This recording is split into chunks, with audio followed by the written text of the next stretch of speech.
First of all, I would like to invite the panelists to come on stage here with me.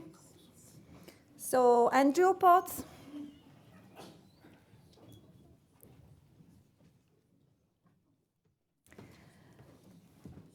Graham Bell,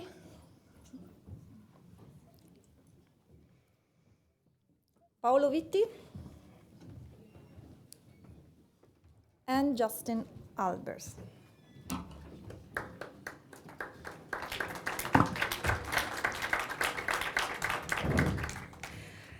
So I will moderate this session.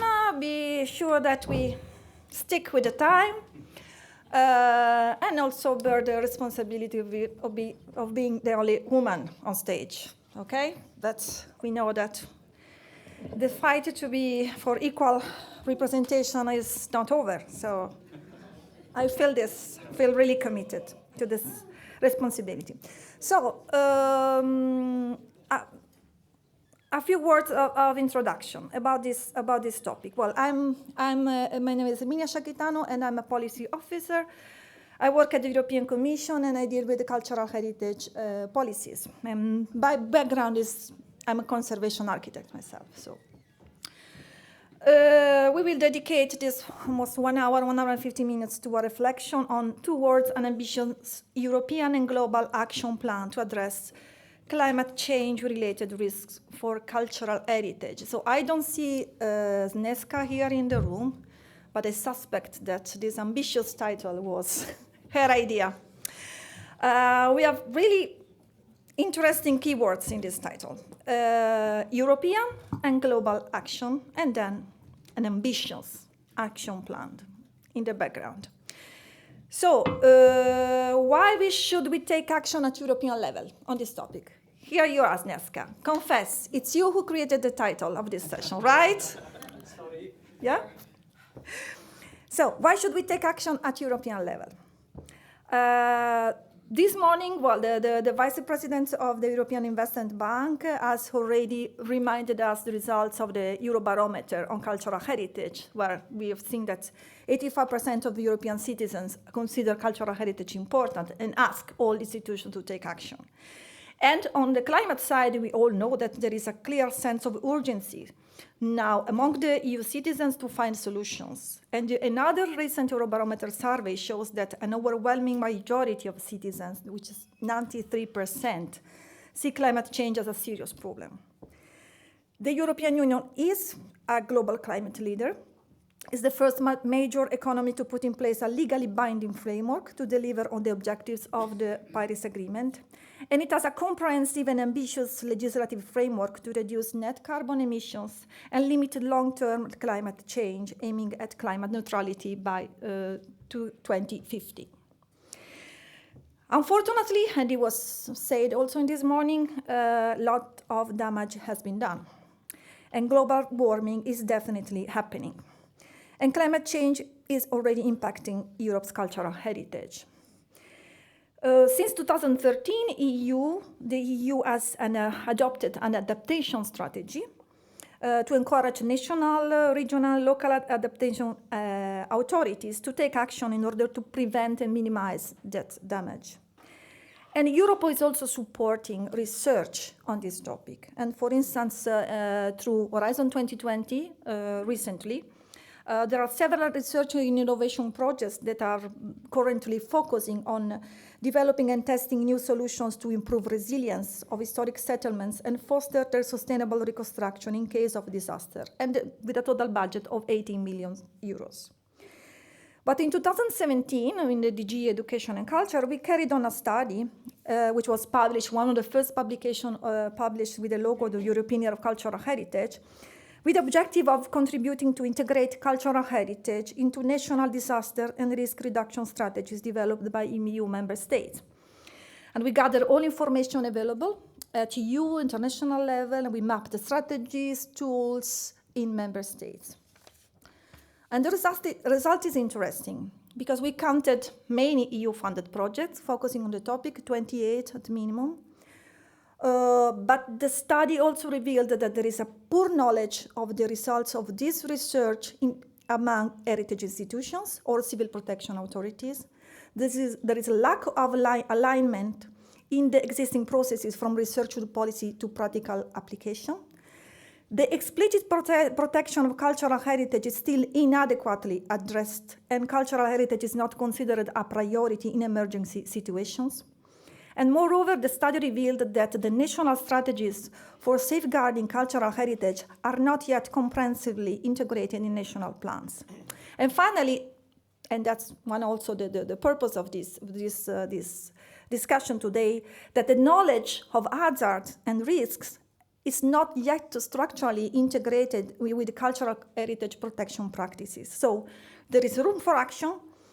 There is room for action, especially in turning into research into practice, and there is also some homework to do at European level, even if we have global leaders. That's why we think it's important. Catherine Magnan this morning explained very well that we are addressing this specific topic in a new framework for action on cultural heritage, and there will be soon a group of member states working under the work plan for culture to analyze and share good practices, but also to prepare recommendations on how we can improve this flow of work. And then why global? Why European and why global? Why global? Because climate has no borders. We act in a global framework. And this expert group that we mentioned, of course, will refer to the key main frameworks, which are the Paris Agreement and the UN SDG, Sustainable Development Goal 13 on climate action. Cooperation must be global, and this is why we granted the logo of the European Year to the important event that was organized in San Francisco in September 2018 on the margin of the Global Action Summit. And also that's why we consider really important the report that ICOMOS has produced on the topic, and we think that this report has gathered important knowledge that will build the foundation also of the work of our working group. So we are following with great interest all the initiatives that are taking place, the conference in Athens that just happened in June, and the discussion promoted by the Greek authorities in New York ahead of the Summit on Climate Change, and of course the Climate Heritage Network mobilization launched in Edinburgh last week.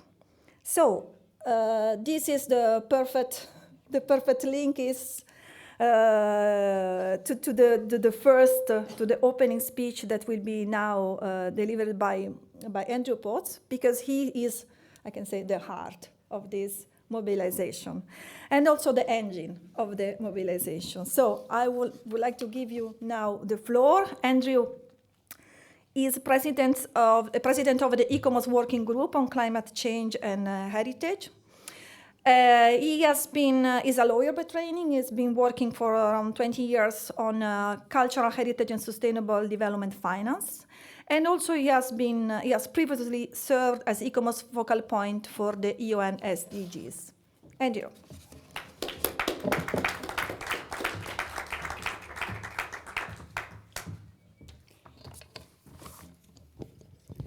Thank you very much, Erminia, and bonjour à tous. I think it has a clicker for the... voilà. It's a clicker, or I advance it myself? Lorena. You just click like that. Perfect. As you heard, my name is Andrew Potts, and I have the pleasure of speaking to you today in my capacity as the coordinator of the Climate Change and Heritage Working Group for the International Council on Monuments and Sites, for ICOMOS. And let me reiterate the congratulations from ICOMOS to Europa Nostra on this excellent week of events. I also want to particularly thank Europa Nostra for valorizing this topic of climate change and cultural heritage. So bravo to Europa Nostra for that. I also want to echo the comments that Erminia made about the title. I very much like this title, Towards an Ambitious European and Global Action Plan to Address Climate Change-Related Risks for Cultural Heritage. In my opinion, this focus on ambition, and action, it's exactly the right focus. I do want to also say, though, that I think the title reveals a little problem as well. We say in the title, towards an ambitious action plan. So the title, it sort of concedes that we don't currently have an action plan. And when I say we, I mean all of us, including myself. It's a problem because the Intergovernmental Panel on Climate Change, the IPCC, has said that the whole planet has only 11 years left to achieve transformative climate action if we are to avoid the worst effects of climate change. 11 years for transformative action of the whole planet. And so we are a little bit behind, I think, in heritage. And for that reason, in my remarks today, what I would like to focus on is the question, how do we accelerate the pace of planning, the pace of climate action in the cultural heritage sector? Or, put another way, how do we urgently mobilize the cultural heritage sector for climate action? Slide, please.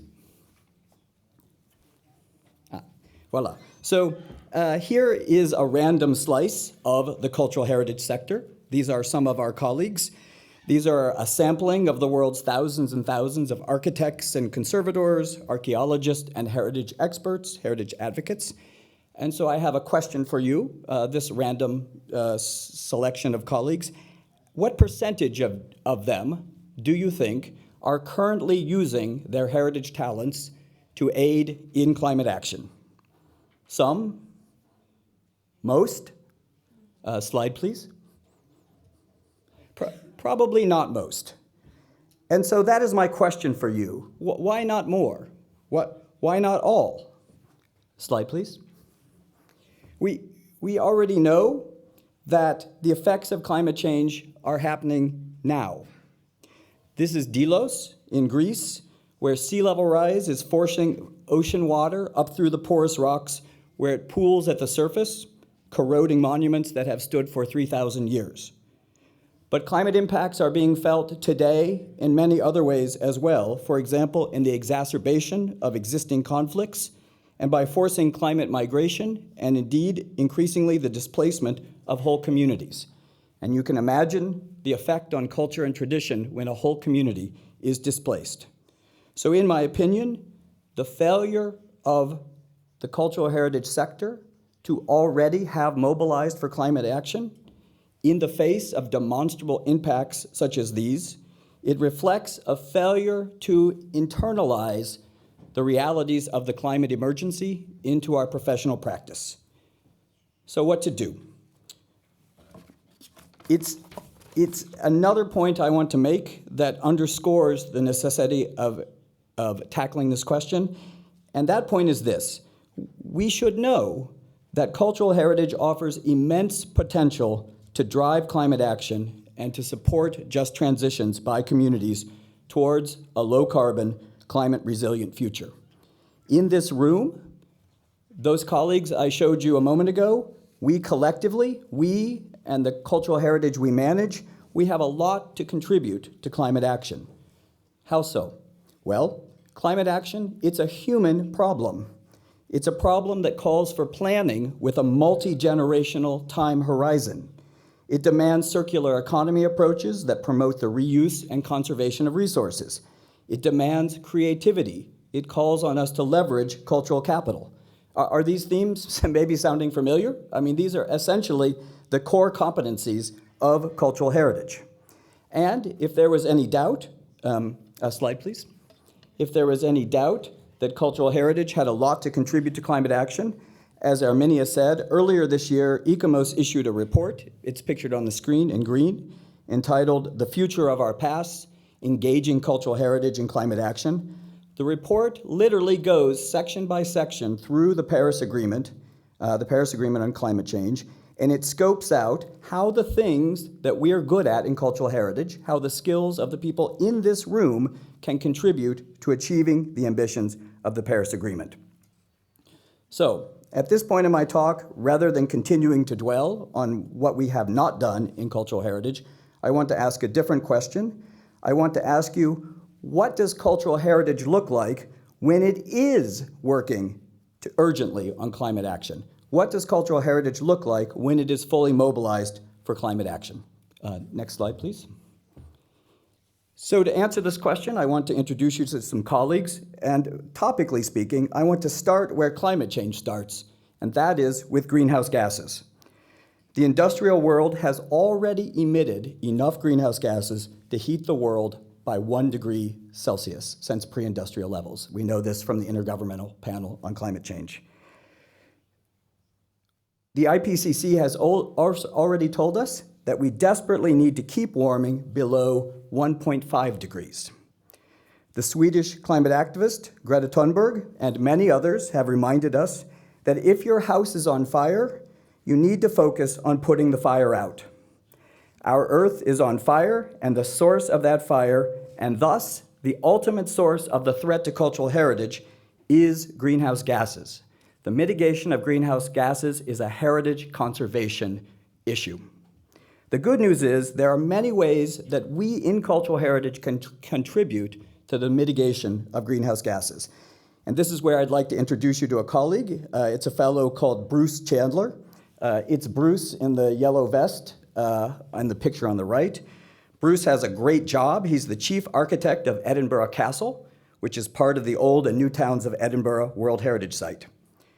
Over time, through various interventions, Bruce and his colleagues at Historic Environment Scotland have achieved a 40% reduction in the castle's greenhouse gas emissions. So that's significant, a 40% reduction, but I would suggest to you that it's not the most significant accomplishment of Historic Environment Scotland in this regard. Perhaps the most significant accomplishment is by demonstrating to everyone that if you can successfully retrofit this castle for energy efficiency without loss of heritage values, you can retrofit every old building in Europe for energy efficiency. Another accomplishment of Historic Environment Scotland is they have incorporated this story into the narrative, into the interpretation of the castle. So this castle is now a climate change laboratory for over 2 million tourists who visit it every day. And finally, yet another accomplishment of Historic Environment Scotland is that they have turned this iconic site into a national symbol for Scotland of the will to decarbonize and act on climate. So colleagues, I'd like to suggest to you that in order for us to be credible in our approach to climate change and also effective in our goal to safeguard heritage in the face of climate change, our first concern, the first concern of us in cultural heritage, has to be to support a rapid and just transition by the communities we work with to a net zero, low carbon future. Slide, please. That said, as I mentioned before, we have already heated the planet 1 degree. We have already changed the climate from before the Industrial Revolution. And the effects of those changes will not soon be undone. And so, while we continue to work to decarbonize, to avoid still more change, we must also work to adapt to the change that is happening and will continue to happen. And here I'd like to introduce you to another colleague, Professor Vitti Pitinapu. She works in the northern region of Thailand. And in northern Thailand, those communities have lived with flooding forever. They have a water-based way of life that is a unique part of their cultural heritage, living in harmony with flooding. And what Professor Pitinapu and her colleagues in the School of Architecture there have done is to begin to try to change the methodologies of heritage documentation and inventorying to focus on the sites and the values that have particular usefulness to communities in dealing with climate change. And so she and her team are using those values not only to help the communities they work with adapt to climate change, but they're actually scaling that heritage information into the global climate adaptation effort. In particular, they have brought this information to Europe, where communities that did not previously experience constant flooding will now experience more flooding from climate change. And so how can other communities around the world learn from the Thai cultural heritage of living in harmony with flooding? It's an example of how our heritage knowledge and our heritage values can contribute to another key aspect of climate action, which is adaptation planning. We must, of course, adapt the sites we own and manage to climate change, but it's not enough. It's too small of an ambition for something as important as cultural heritage. We need to leverage heritage values and heritage skills to help the whole community adapt to climate change, I would argue. Next slide. I think in the interest of time, I will skip a few points, but just to tell you that what I was going to talk about here is loss and damage, that we will lose heritage values and heritage sites because of climate impacts. It's already happening. We're not so good in heritage about dealing with losing sites, but we have to become better at it. It will become a part of our job, and in particular, we have to become transparent about how we are prioritizing which sites and which values we try to save and which we lose. But I'm going to move ahead. Next slide, please. And next slide. Okay. So the colleagues I presented to you, Vitti and Bruce, they're not doing exotic work. They're not dramatically different than those of us in this room. They're doing core heritage work, architects, archaeologists. But yet they're applying their skills in a way that has internalized the climate emergency. And so what can we learn from them? What does cultural heritage practice look like when it is mobilized for climate action? Just a few observations that I think can be drawn from their practice and those of the other colleagues who I didn't present, and also the work of colleagues in this room. One is that their work focuses on the priorities of the Paris Agreement.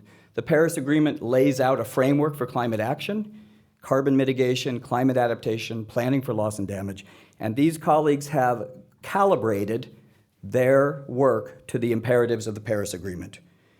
It integrates nature and culture, their work. It centers equity. It focuses on frontline communities, and it connects directly to climate science and to climate policymaking as a normal component of heritage planning.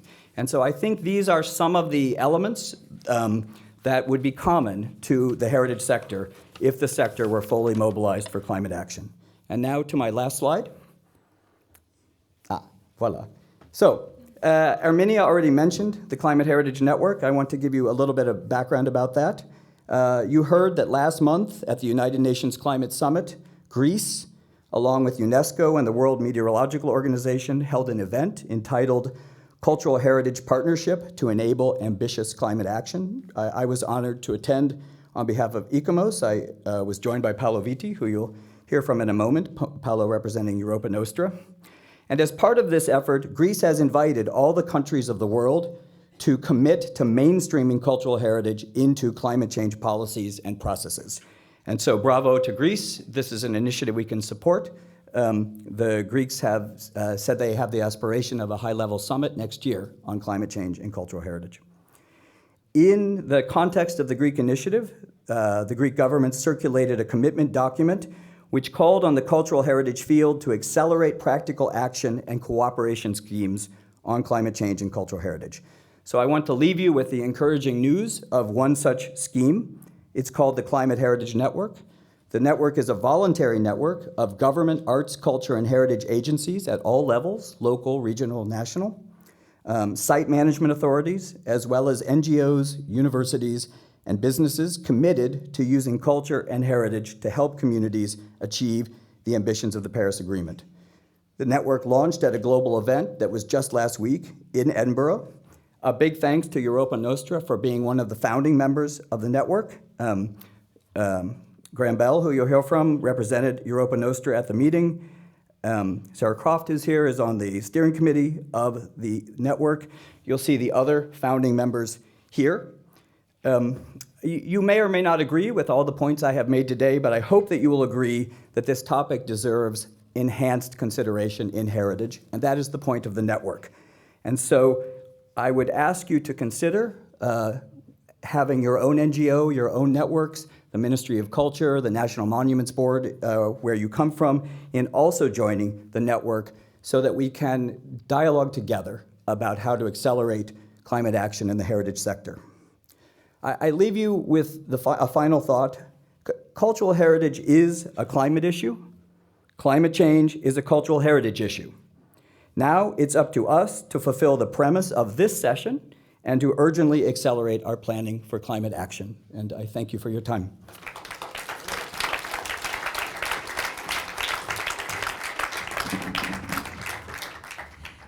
Excellent, Andrew, as always. And well, we really provided the big picture.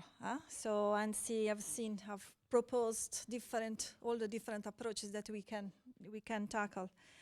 And I just want to stress that it's really for us. It's really for our cultural heritage professionals, because who else can have this value-based approach to the topic? No, it's really on us. We can't just ask other specialists to do the retrofitting and then impose some solutions that do not match with the important issue of values. That's why I think it's really important, this mobilization of the sector. Now, the first panelist to react is Graham Bell. He is director of Cultura Trust, founded in 1965. Cultura Trust has a formative role in the UK civil society for over 50 years, spanning from urban regeneration to skills.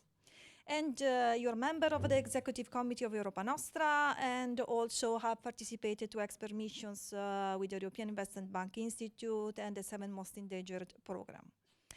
And you have been also the UK coordinator for the European Year of Cultural Heritage, so thanks for bridging those policies. So, your reaction to Andrew's presentation, and you also have an image, because I asked all the panelists to bring one image, symbolic image,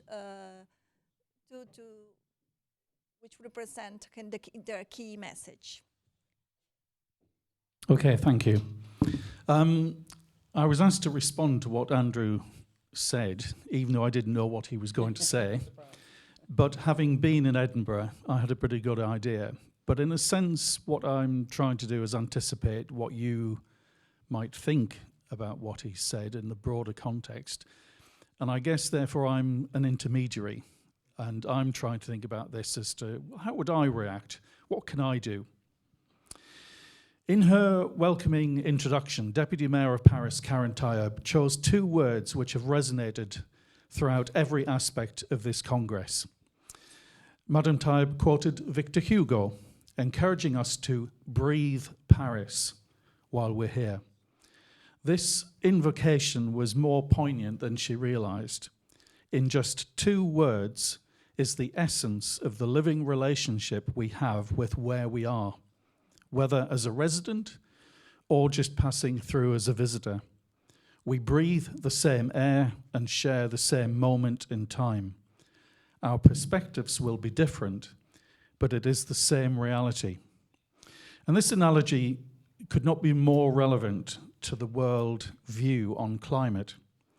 2 people can look at the same event and be witnesses with different interpretations of what occurred.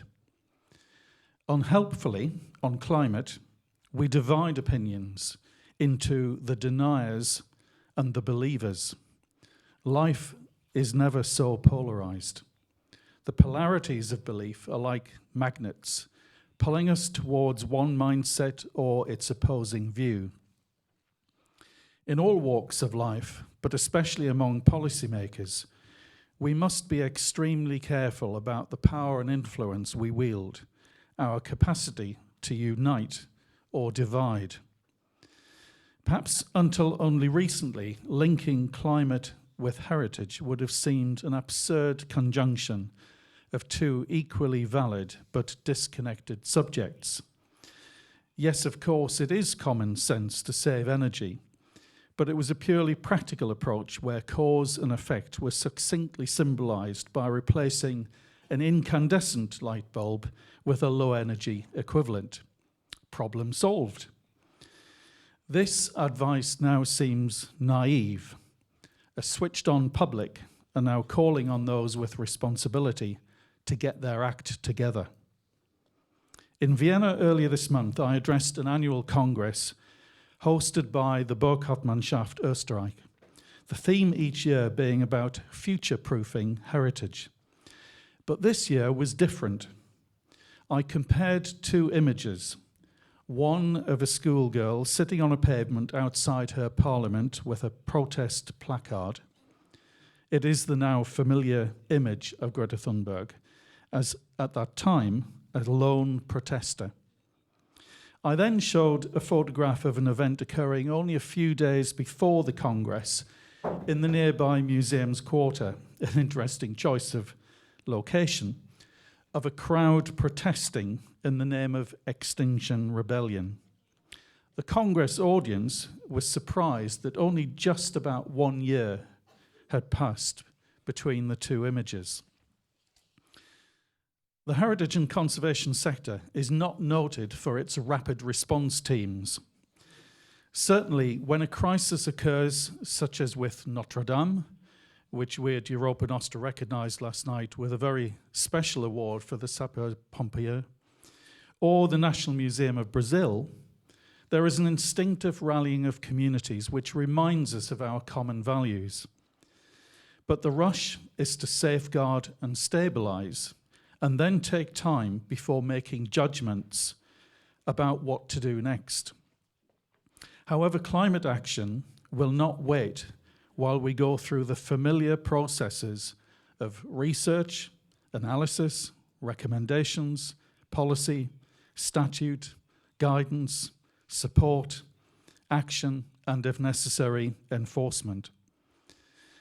I think as big a challenge as climate action itself is persuading colleagues that this cannot be dealt with under business as usual, something for experts to report back to the annual staff away day or to draft into the organisation's next forward plan. Wherever you are on the spectrum of opinion about climate change, or in your journey to make this a better world through shared cultural heritage, together we cannot be bystanders, watching and waiting to see what others do first. The unforgettable awards ceremony last night was testimony that people with or without policies, with or without professional help, can and are making a difference.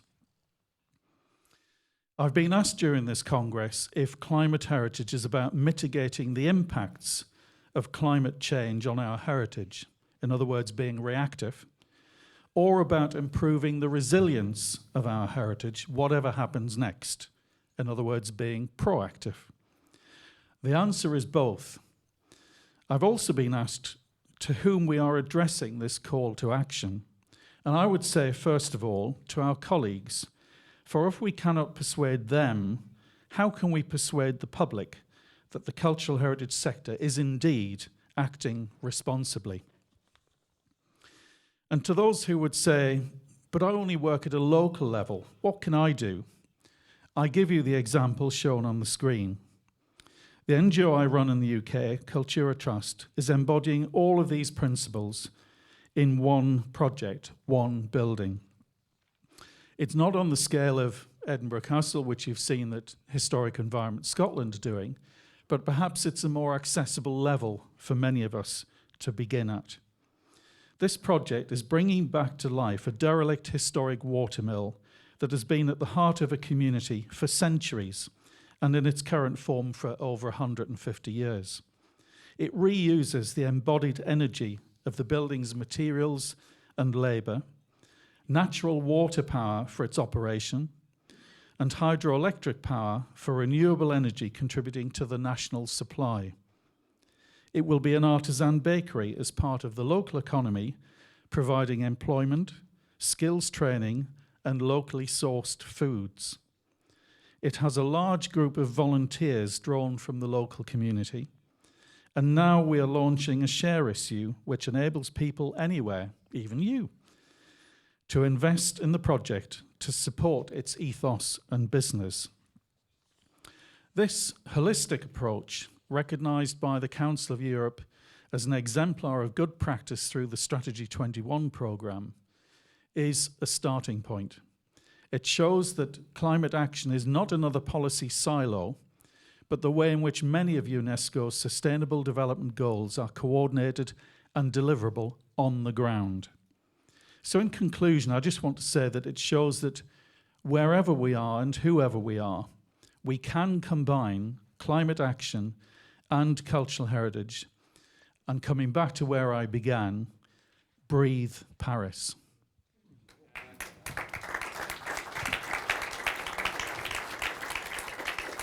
Thanks, Graham, also for reminding us that there is an incredible amount of knowledge that we already have and we could put at disposal.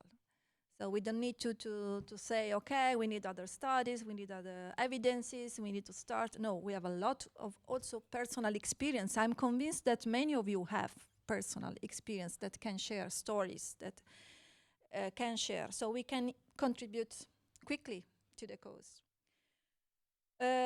It's now time for Paolo Vitti to react. He's an architect, an historian, a professor, a university professor with over 35 years of experience in the areas of ancient and modern architecture and restoration of heritage sites. He's member of the executive committee of Europa Nostra and was rewarded twice with the EU Prize for Cultural Heritage and also one Grand Prix as well. So it's nice to remind when you are a champion. And you're also a member of this scientific committee. Maybe you can tell us more for climate change and cultural heritage that within Europa Nostra. So I leave you now. Thank you. Yes, I have to admit that these two awards changed my mindset. Being typically an academic person and a professional, and suddenly it opened me a new vision. As an Italian, I discovered the power of Europe, the power of the civil society, and it was really a privilege to be in New York. The two NGOs, ICOMOS, the professionals, and Europa Nostra as the civil society, to represent and give a voice to a topic that is emerging, is becoming very important. My field of expertise is not climate change, of course, but we are all dealing with this issue. I would like, since these are reactions that possibly have to open a debate, I would like to be very short and just give a few thoughts that come from my expertise. But first, I would like to, yesterday I was really moved by the images of two fires. The first one was the Holy Shroud, 1997. And the other one, this terrible fire. I was in Paris actually that day and people were crying in the street. It was really a very dramatic moment. And it's impressive. I think that things have changed in 22 years. The reaction of the world to this fire was impressive. The fire that struck the Holy Shroud was as important, I guess, as the one for Notre Dame. But things are moving in a different way. And one of the elements that shows this difference, for me, is the fact that President Macron called for the ministries to gather together and to face that Europe has an immense force to deal with these issues. And there is expertise that has to be shared between the countries, and Europe has a lot of expertise. So the first message I found that is particularly important is this sense of Europe. Europe can really manage to face this problem of climate change as many others.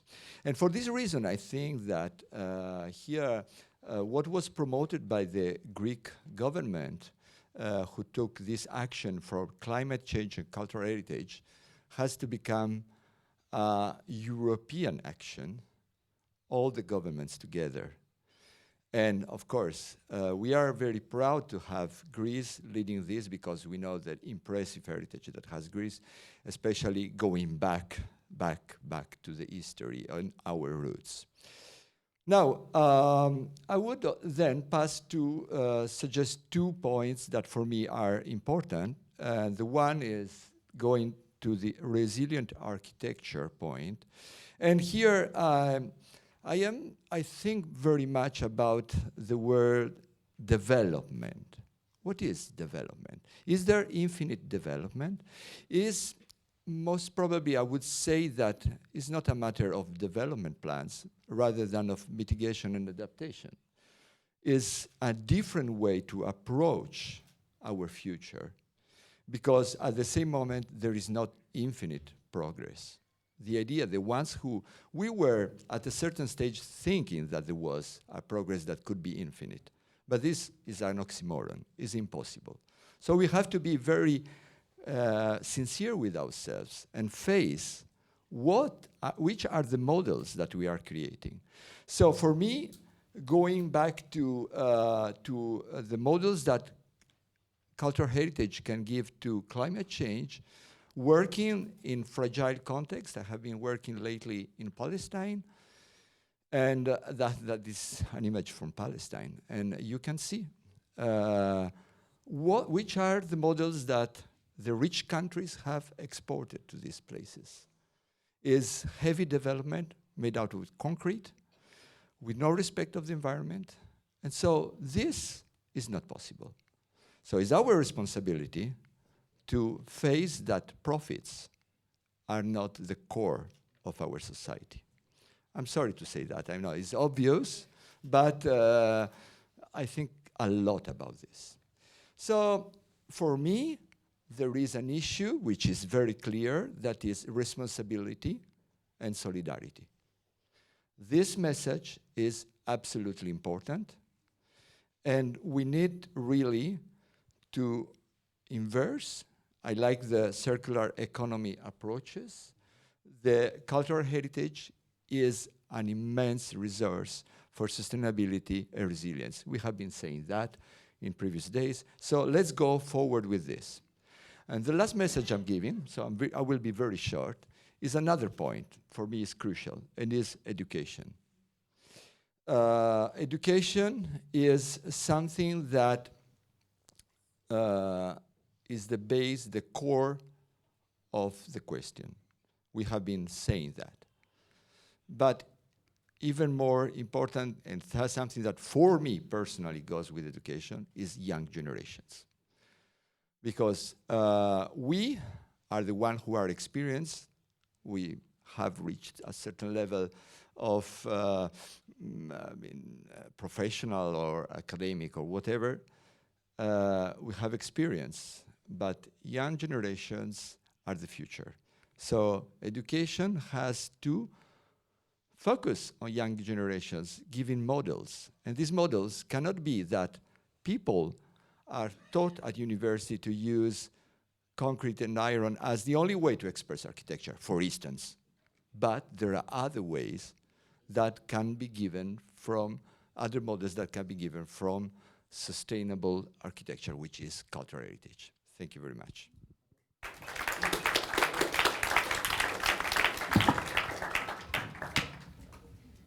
Thanks. Clear and to the point, music to my ears to hear about the power of Europe and the importance of European cooperation to tackle those issues. And of course, the emphasis on new generation is fundamental. They are the ones that are actually on the streets protesting. It's really their future. Yeah, we're discussing about their life and their future. And as Andrew said, we're talking of 11 years, so it's our future as well. Reaction by Justin Albert, who is the director of National Trust Wales, the largest conservation charity in Wales, embracing with a holistic approach, celebrating all the aspects of Welsh language, culture, and heritage. And I like very much your core mission to find on your website, to look after special places for ever and everyone. So the floor is yours. Thank you very, very much. And always, it's actually this is the death spot right now. You've had lunch, you've had wine, and you've had three great speakers who've said everything I want to say.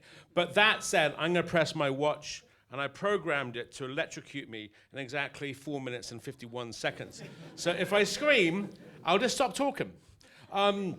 Look, first of all, I want to really thank Europa Nostra at this moment in time for including us and including what we're doing here. I want to thank Francesca for just being the most energetic person I've ever met in my life. And at this moment in time, I was asked today, who are you, what are you? And I said, I'm a very, very proud European. And I've always been a proud European, and I will always be so. And if Britain is foolish enough to leave, I promise you we will come back. Because you know what? You know what? We are all European, and climate change and culture, our natural environment, don't know boundaries. They don't know it. And together we can achieve so much more. So what do? I run I'm part of a national trust, 6 million paying visitors, 200 million visits to 200 castles and places and coasts. We are a climate change nightmare. Think about it. I mean, that is hundreds of millions of tons of carbon going to our places every year. What does that mean? Yeah, it does mean that we have to get off our high, happy horse sometimes and say, we are some of the problems here. And also realize, as Paolo said about the circular economy of cultural and natural heritage sites being interlinked at the same time, we have to combat climate change with both sides. The National Trust priorities have changed over the last year or so. We put climate change at the very front of what we do, and that gives us a huge handle. That's the largest conservation charity in Europe. And it means that we have ambitions politically and with our members. In Wales, I took the lead 5 years ago. I put electric chargers in all my properties. We have electric cars in all our staff. It is part of our agenda. Let's not forget what Andrew said about 11 years. And I'll come back to that again at the end. I think 11 years is optimistic, where we think is 8. Between 8 and 11, it's not quibble, but that's 3 years. It's going to be 8 years before we do irreparable harm. Graham mentioned the Extinction Rebellion. My kids went there. I went there. I was really embarrassed by one of my curators asking me, and I'm very close, I've got 1,000 employees, all great people, I know them. I said, did you go? He said, no, I didn't think it would be okay. If I could go, did I get permission? And there's something around our cultural heritage in Europe, around the place, that somehow we're too precious to be angry. And if there's anything we have to do about climate change is to get really angry at governments, really angry at ourselves for causing this. And that anger that has been taken and capsulized by Extinction Rebellion is something we should be so proud of, that our kids and ourselves are out there championing what we're trying to do. Because it is coming. And even though in the National Trust we don't align to all 3 initiatives of Extinction Rebellion, let's not forget how simple they are and how many of these we can agree to. The first one is easy. Tell the truth. Tell the truth. If we can all tell the truth about climate change, we will make huge progress. The second, by 2025, carbon net neutral. I'm going to try in Wales. We're going to try in the Trust. We probably won't get there, but without an ambitious target, we'll never have a go. And the third one, and it's a big one, an important one, is a People's Congress. This is a People's Congress. What we're doing now is talking about climate change when we wouldn't have been doing this a year or 2 or 3 years ago. This is the definition of Extinction Rebellion's Climate Congress, People's Congress. This group, other groups. Thank you for being here. Thank you, Sciacchitano, for doing this. Thank you, Europa and Nostra. Thank you, Europe, for leading on this. I guess my last point, and it was made by a climate activist 20 years ago, when no one was listening, when they were considered mad. He said, imagine we're taking the planet Earth, and we're putting it into an oven, and we're turning that big dial from 1 to 10, and we're walking away. We have no idea what's going to happen to the planet. We can mitigate, we can plant trees, but actually we don't have any idea what the scientific effects on our planet will be. So all of us in heritage and conservation and politics, government, law, need to stay agile and nimble and open-minded to embrace the things that we would not normally embrace to solve this existential problem. Thank you so much.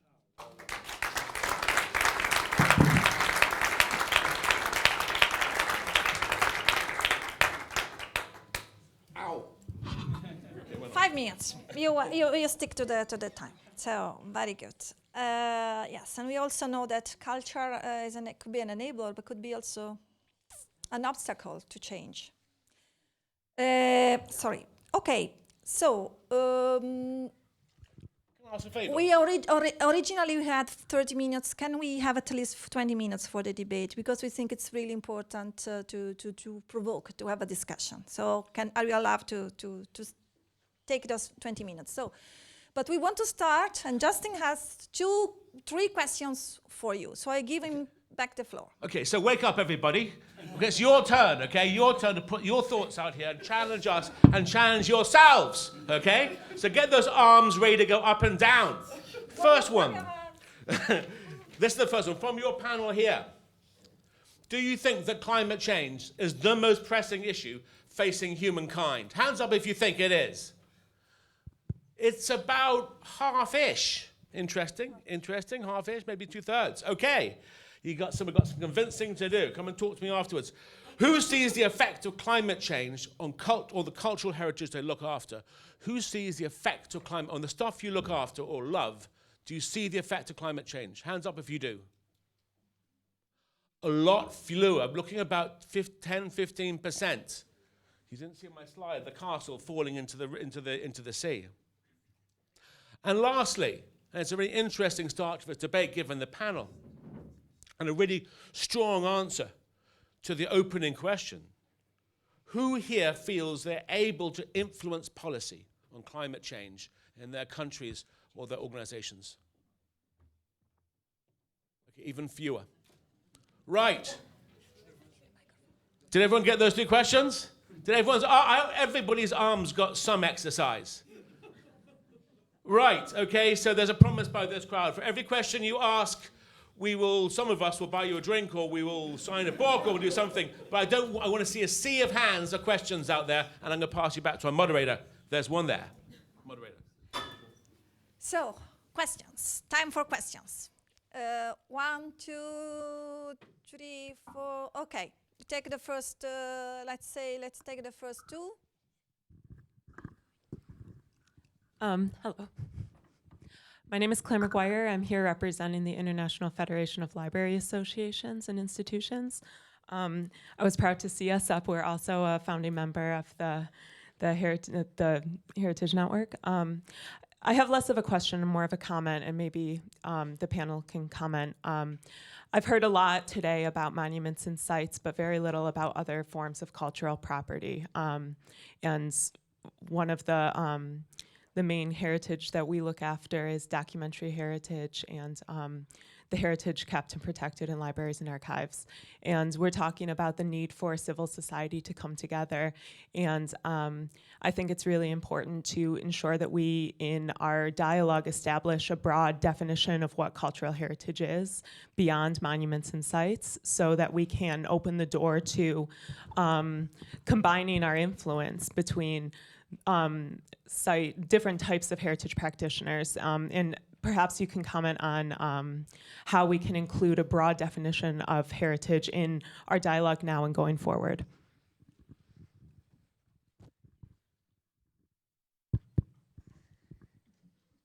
May I just respond that at least at European level we have agreed on an holistic approach to cultural heritage, especially because when you see cultural heritage, not from the point of view of specialists, but from the point of view of people, those differences that we make that are actually the difference, well, the distinctions that are needed, because conservation practice is different for tangible, intangible, and for different objects, but it's our specialist view, so we should not confuse our approach, our method with the subject, with the object. So now we have, at least at European level, agreed on this holistic approach. Well, looks at all the tangible, intangible dimension, at all the categories and all type of cultural heritage. I don't know if you have you want to comment? Just briefly, the reason that I picked the project with the watermill was that it's not just about stuff, things. It's about a way of life, and it's about the skills that are embodied not just within the fabric of things and places, but with people. And sustainability is about maintaining a way of life that can continue. And that's a project where we found enormous resource within local people, but we found a deficit in terms of the traditional skills that we need to do projects like that. And I think my point really is that we need to look at this holistically and not just specifically, as you say, about sort of built environment.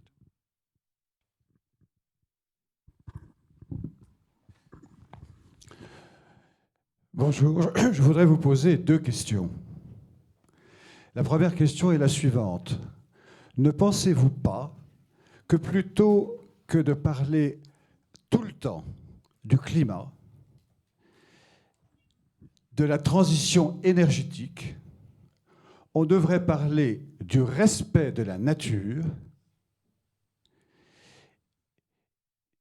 et finalement de notre environnement. En France, la transition énergétique se fait contre l'environnement. Après avoir détruit des paysages dans toute l'Europe, nous sommes agressés par des éoliennes terrestres, par un lobby. Eh bien, nous menons la guerre contre ce lobby. Et donc, nous sommes, nous, en colère là-dessus. Et nous n'aimons pas entendre n'importe quoi sur le plan de l'écologie. Ma deuxième question est la suivante. Ne pensez-vous pas que pour l'éducation, comme le patrimoine, c'est l'environnement, eh bien, l'éducation ne devrait pas associer le respect, la connaissance, justement, du patrimoine et le respect de l'environnement et de la nature.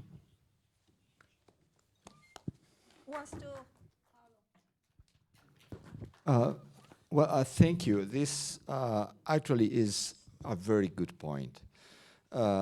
Here, for thousands of years, there was a balance between human transformation and nature. And this was very clear. What we have been, of course, there were major disasters, and the strength of nature in destruction is much stronger than human capacity to destroy. Now, what happened is that humans have exploited the environment in a challenging nature to become even more violent from what they are. So it's here the point is right. We have to rebalance human action with nature. And this goes through, of course, understanding through education how, I go back to what I was saying, how we can learn from earlier practices, of course, in adapting them to our contemporary needs, because there is a change, clear change in our style of life, and this is a progress. But we have to find the balance, which actually we see very well that is missing.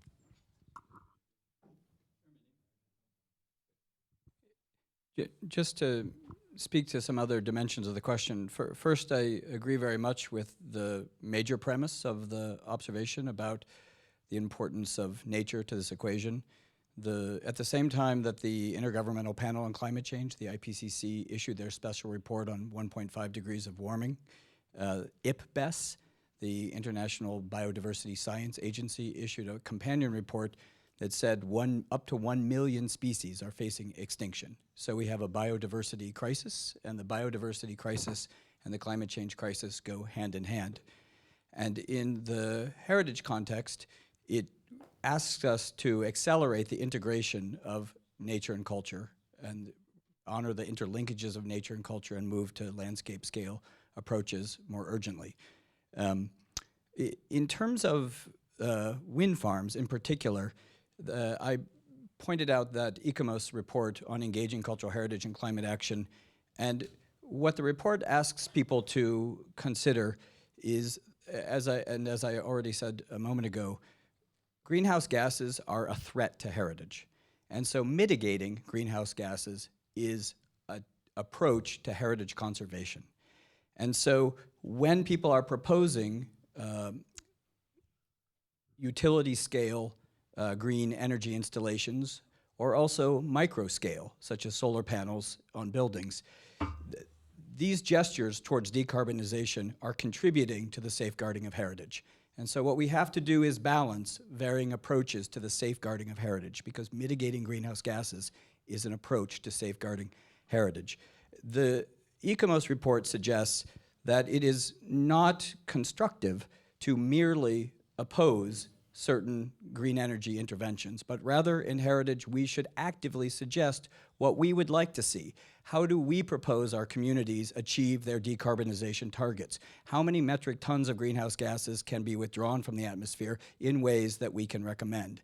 And so, for example, it's constructive to proactively identify appropriate locations for wind farms or for solar arrays that we think are compatible with the conservation of heritage values. But I think the important thing is to view decarbonization as constructive, as helpful to decarbonization, and facilitate it in a way that looks for win-wins that conserve heritage values as part of greenhouse gas mitigation. And on my side, I just want to confirm that from the point of view of European Union, the climate and environmental policies are strongly interconnected, strongly interrelated. Because the climate policies are kind of mainstreaming policies. It's similar to the cultural heritage policies. Of course, there's always room for improvement, but that's the direction to take. Neska.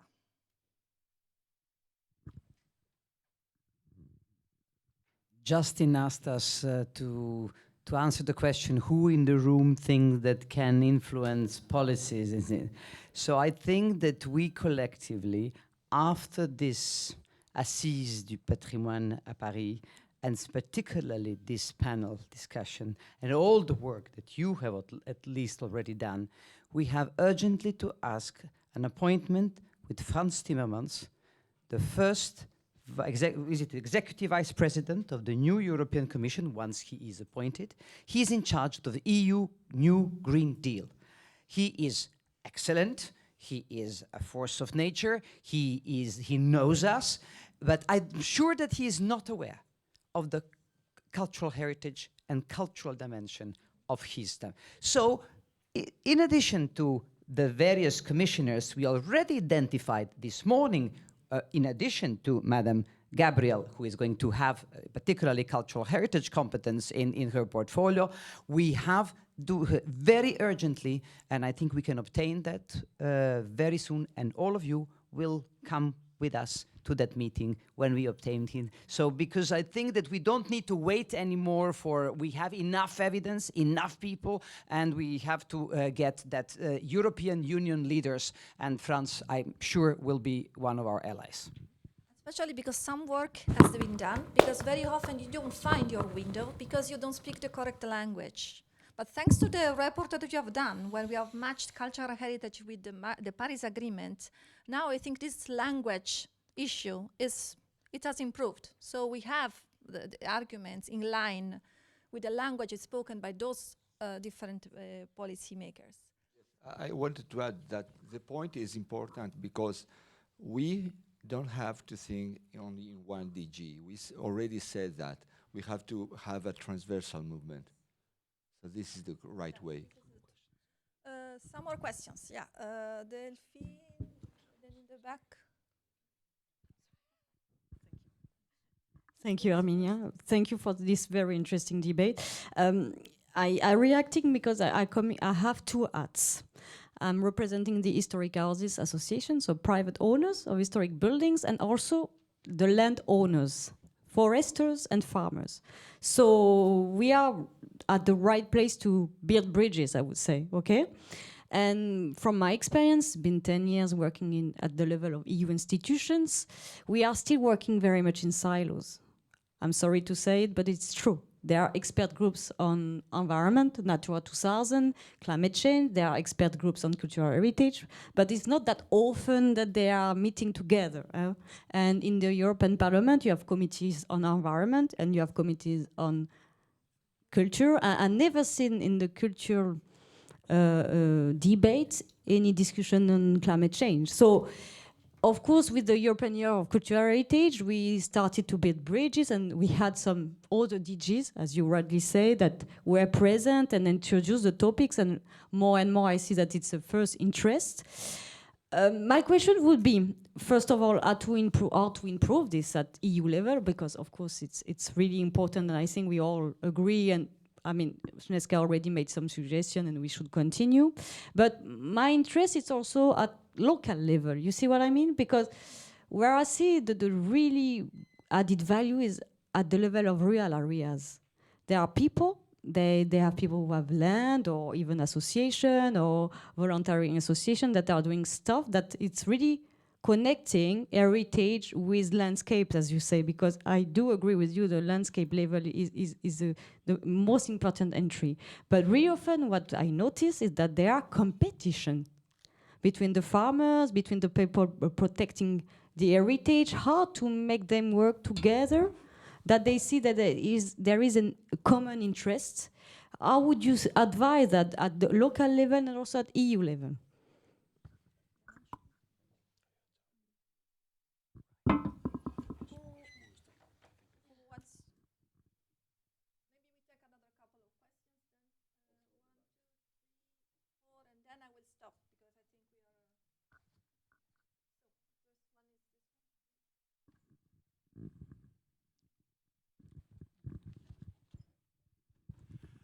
Pierre Laconte, Foundation for the Urban Environment. My question is to Andrew Potts.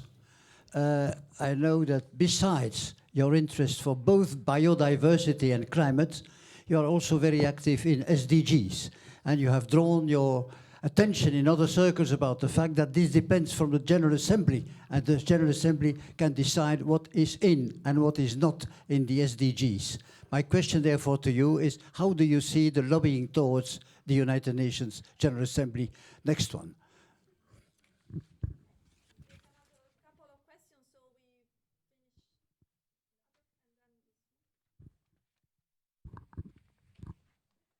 Well, Lydia Karas, Elniketeri Heritage and Environment. I just want to say that, okay, we're an organization that has taken now a big European program for climate adaptation for Greece, 14 areas of Greece, how to adapt. And that's an 8-year program. So there we have to look at various options how to diminish how to help this adaptation. On the other hand, we receive lots of requests from all over the country because big business have moved at a terrific pace to areas where they want to construct huge windmills. Let me mention an area like Delphi, the Cyclades, I mean, some of the special landscapes of Europe. So what the issues are here contradictory. You want to improve emissions, the issue of emissions. On the other hand, you want to protect unique landscapes. And what I would like to ask really is Europa Nostra to make a committee, I mean, some of you are here, and come up with concrete suggestions how to deal with this contradictory issue. I don't want to ask anything, it's a request to Europa Nostra. Thank you.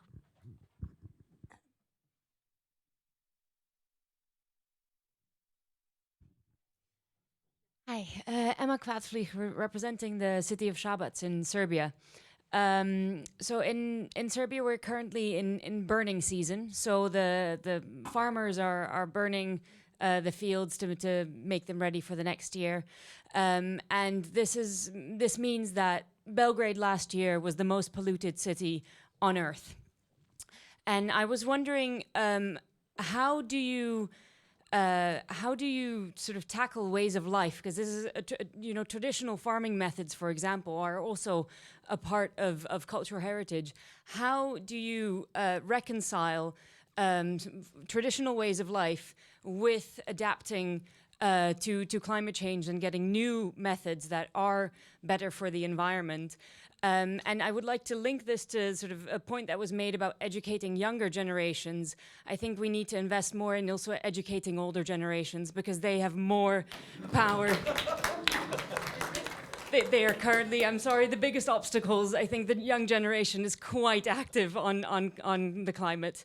So yes, thanks.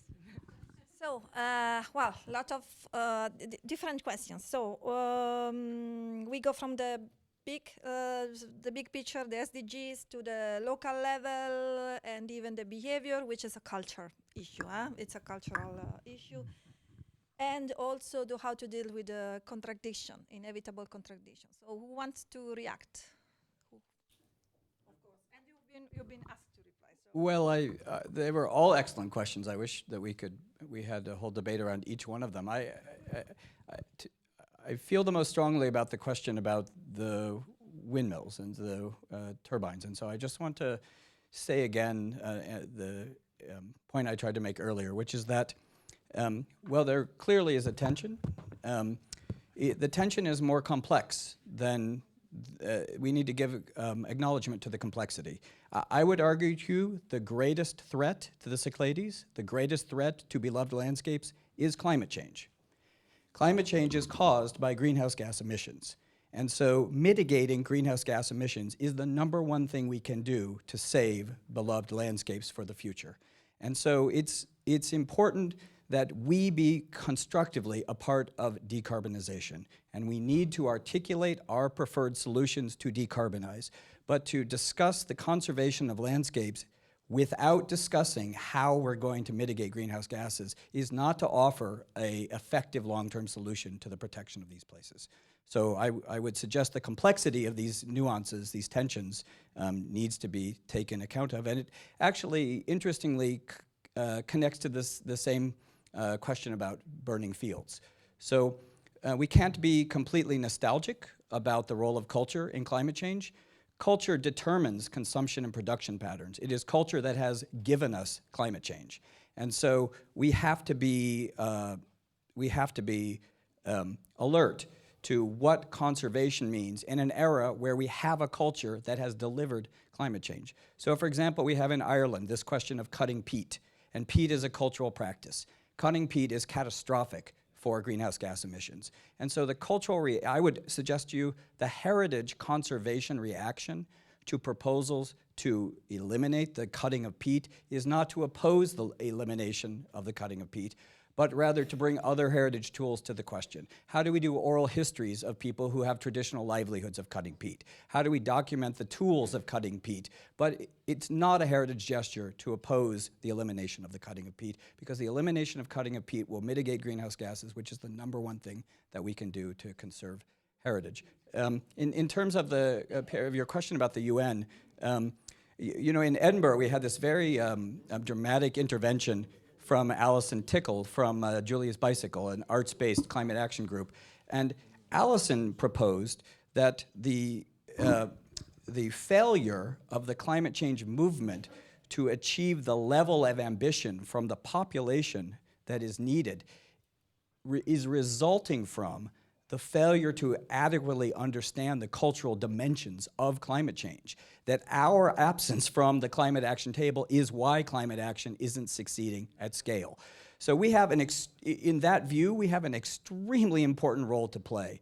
And what we haven't done is articulate that role in terms that are understood by climate policymakers at the UN level and perhaps even at the European level. And so this question of embracing the vocabulary of climate change, understanding the imperatives of climate change, and then very confidently communicating our role in climate action, I think is how we get to policy bodies like that.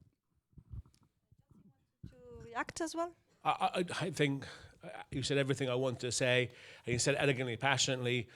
What we call NIMBYism, what we look at things that were precious before cannot be precious now, because it is a climate emergency. It's not something that will be in the future with us right now. That doesn't mean we can't be sensitive. We look in Wales at our old coal mining history. That's something we're very proud of. We have the Big Pit, which is a coal mine. You can go down and you can experience what it was like, and proudly of those generations and generations of people who did lose their lives and and had made a living out of it. But we don't mine coal anymore. No, we shouldn't burn fields anymore. No, we shouldn't slash and burn forests, because we do it on a scale that has created the problems we have now. And it is so refreshing hearing from Andrew this point of view that many of us have been trying to get out there, is that it's right now. And unfortunately, we've lost the right in some places not to do these climate mitigation energy renewables. We will will be very Quickly, brief. because we are- Reacting to the young and old generations. I had a very good friend of mine who was saying that old people are the garbage of history. And now, I won't say that exactly, but he had a lot of humor. But I believe that young generations have so many tools that we don't have, but we have one tool that is experience. And we can give experience. So then one thing that Europa Nostra can launch on the level of climate change is that there will be more meetings, and we can create a kind of small committee with young generations who will be representing Europa Nostra, and no more these two old people here. In order that to give a signal, we can work together to give our experience, and then they can give the message, and it will be very strong. Just reacting also on the contradiction on the issue of the windmills, at least to my experience, and this is a quality issue of quality, and how to balance the different requests and needs. Too often, the decision is not taken, for instance, by landscape architects, by landscape experts, who know how to find the right balance, or at least they do their best. It's simply taken by people who has no idea of the value of the landscape where they're intervening. There are ways to mitigate. There are ways to obscure, for instance, the view of the windmills from the side, especially in extraordinary and outstanding landscapes. But that's, I think, where we can share experience at European level, and we see what we are doing in in the member states, or also at the global level, and what experience can be shared on possible ways out. We know it's a problem. We know it's a problem. We know it exists, but we know also that there are solutions. Where I live, which is in England near the Scottish border, it's an upland farming area. And in the last 15 years, we've seen developments of wind farms, which means I can't look in any single direction without seeing a wind farm. And that might be a visual loss, but the issue then is where does the economic benefit go from those wind farms? And yes, there are community funds, but I want to come back to the point about historic estates, because I know that for 20 years and more, the role of private historic estates in the economy of the landscape, the rural economy, has been undervalued. And we're seeing now that as the pressure of climate change is building, even about how land is grazed is becoming controversial. We've already seen that the next generation of owners of private estates move away because of the pressure to be able to run the estates economically effectively, and now in a sustainable way with all of the other factors. And I think out of all of this discussion, my biggest concern is the future of the rural economy. The population, the landscape, the cultural landscapes, which Europa Nostra has done so much to champion over the years. But I would say that that's an area where the threats are increasing significantly greater than in any other aspect, and we need to be in there. Time to wrap up. So, okay, it was clear from the discussion, and I have understood that we should be ambitious. J'ai la parole. You want to also to speak, but Alors, too close. je m'excuse, je parlerai français et mon anglais n'est pas suffisamment fort pour que j'ai tout compris. Donc, il se peut que ma question soit peut-être un peu à côté. Mais je rejoins le collègue qui a parlé il y a un moment pour dire que peut-être la question du panel a été mal posée. Parce qu'elle part d'un axiome. Un axiome qui dirait qu'il y a une liaison directe entre changement climatique et mise en danger des biens culturels. Moi, j'en suis pas sûr. De toute façon, j'aimerais bien qu'on m'explique pourquoi le changement climatique est dangereux pour les biens culturels et pour l'héritage culturel. Parce que Je crois qu'il y a des phénomènes qui sont beaucoup plus urgents et beaucoup plus graves. Je crois que le style d'économie qu'on est en train de pratiquer en Europe et dans l'Occident en général, il est beaucoup plus dangereux, beaucoup plus dévastateur des biens culturels que le changement climatique. C'est vrai qu'il y a certains phénomènes qui provoquent le changement climatique qui peuvent avoir des conséquences sur le bien culturel, par exemple les pluies acides et d'autres que je ne veux pas mentionner, que vous connaissez mieux que moi. Mais je crois que c'est un court-circuit un peu trop rapide que de dire qu'est-ce qu'on doit faire pour protéger les biens culturels du changement climatique. Je crois que plutôt, et plus urgent, c'est qu'est-ce qu'on peut faire pour protéger les biens culturels d'une économie qui est tout dans le financier et rien dans les valeurs culturelles. Okay, I think it's time to wrap up. Also because while in my closing I will somehow respond also to this last statement. So, we say that we should be ambitious. And for one simple reason, it was said reminded by Andrew, that what Greta Thunberg said recently at the World Economic Forum in Davos. Our house is on fire.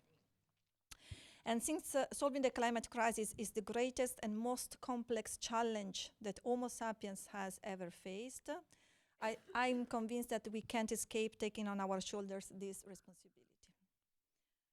It's coming. It's coming. It's there and it's coming.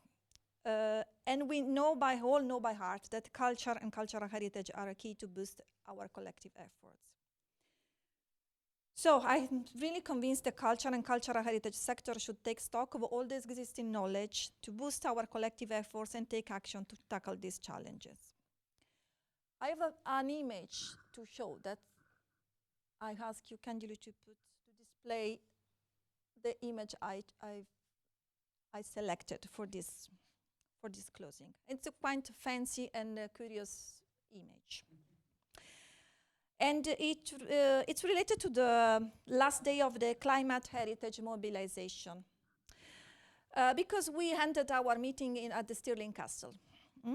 And in the Queen Inner's Hall, in the Royal Palace at the Stirling Castle, we have this famous Hunt of the Unicorn series of tapestries.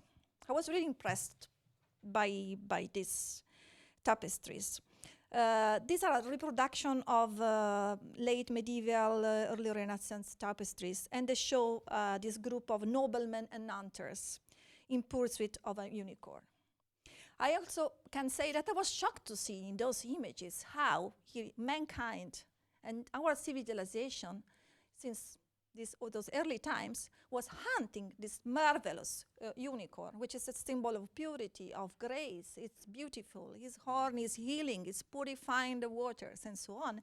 And civilization hunts the unicorn to exploit this resource. But when a unicorn is dead, you know that this precious resource is practically lost. So this is a story that we all have faced in our history. And I see that it connects very much the climate with the environmental issue, because I think these are two faces of the same medal. The economy, the way we are conducting our economy is the same. It really matches the same approach that we have towards nature, and this is the cultural behavior that we have to change. It's a real metaphor of the overexploitation of nature. There was an exhibition, because this is a reproduction of those tapestries that are currently displayed at the Metropolitan Museum of Art in New York. Because Historic Scotland has commissioned this work, this set of 7 handmade tapestries for the Stirling Castle 14 years ago, even more, I think 16, 17 years ago, because they were completed in 2015 after 14 years of work, with 18 weavers from all around the globe who spent those 14 years to reproduce these tapestries. And I can say, well, of course, we have the tangible result, but we also have the intangible result of the skills that have been renewed and re-energized by this incredible exercise supported by Historic Scotland. While they were waving the tapestries, they have discovered, for instance, that in these marvelous gardens, there are a lot of species that are lost. So a lessons learned. And another lesson learned, the last message that I want to launch here is that, well, the heritage people, those weavers who worked at those tapestries demonstrate that the heritage and cultural sector has the knowledge, the patience, the creativity of weaving the unicorn. And giving back is marvelous garden.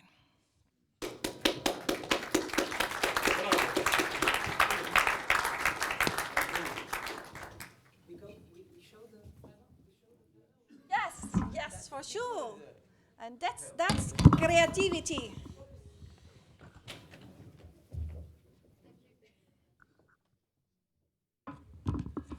Oh, well done. That's very good. Just to show that I'm not so old.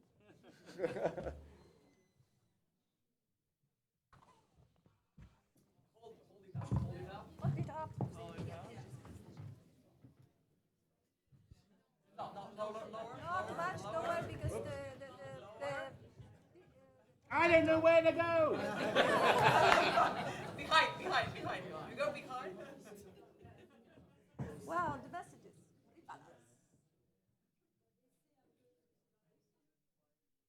Are we too precious to get angry? Are you too precious to get angry? Yes. We are. Very nice. For younger generation. I love it. I love it. It's lots of ideas well displayed and summarized in this design. Thanks. Congratulations. It was not easy at all. Huh?